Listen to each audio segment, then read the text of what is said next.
La marche va partir du Pocino Hydro. Déjà demain à partir de 7 h, nous serons au Pocino Hydro.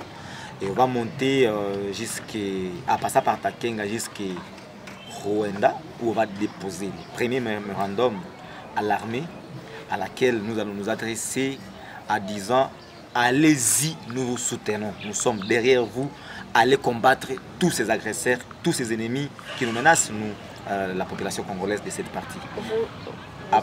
À part cela, nous allons aussi chuter à la mairie, où nous allons maintenant nous adresser aux institutions de ces pays, auxquelles nous allons dire attention avec toute tentative. Nous sommes la population, ce qu'on appelle le souverain primaire. Nous refusons toute forme de négociation avec les ennemis. Allez-y, donnez des moyens à notre armée, à nos éléments qui sont sur la ligne de front, pourvu qu'ils puissent battre ces agresseurs qui nous menacent de pacifiquement. La première grande stratégie, c'est que la marche est pacifique. Tous nos membres, les membres des groupes de pression, les membres des mouvements citoyens, la population de Butembo, les jeunes, les femmes, savent que c'est une marche pacifique. Il n'y a personne à laquelle on va s'adresser, on va combattre maintenant là, parce que nos ennemis sont à Beni et à Kirumba, les M23. Maintenant là, nous parlons entre amis, donc il n'y a rien qui ressemble à un jeu de ping-pong, à un échange de tirs ou quoi. Nous sommes là pour une marche pacifique. C'est la première stratégie. La deuxième stratégie, c'est que cette marche sera encadrée. Il y a déjà une brigade prévue pour ça. Une brigade mixte, vraiment musclée, qui va se charger de chercher tous les infiltrés. Quelqu'un qui est en train de planifier venir ici attaquer infiltré, il sera attrapé à l'immédiat même.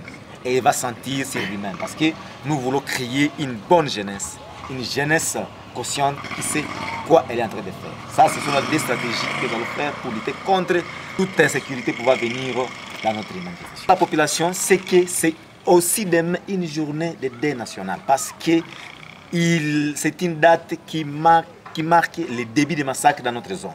Nous sommes en train d'être égorgés tous les jours, on ne devrait pas oublier. Et tous nos frères, nos amis, nos familles qui sont décédés, qui sont égorgés, ils ne sont pas partis en vain. On doit se souvenir d'eux. C'est pour cela qu'il n'y a même pas d'activité à Ville de Butembo. Dans le Grand Nord d'ailleurs, presque partout à la République démocratique du Congo, il n'y a pas d'activité. Et puis le deuxième appel, c'est que tout le monde est appelé à venir prendre part à cette activité.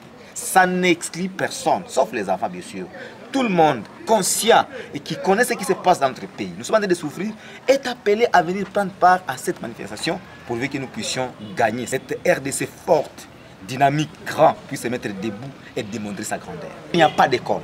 Donc la seule journée de demain ne fera rien aux activités scolaires. Ça va permettre à ce que, donc pour vouloir dire que les parents doivent savoir bien garder les enfants pour la journée de demain et que les enseignants seront aussi ensemble avec. D'ailleurs, ils sont en train de revendiquer aussi leurs droits. On va être avec eux parce qu'on doit amener cette revendication jusqu'au plus haut sommet de notre République. Les parents, les enseignants doivent aussi vivre comme tout le monde dans ces pays.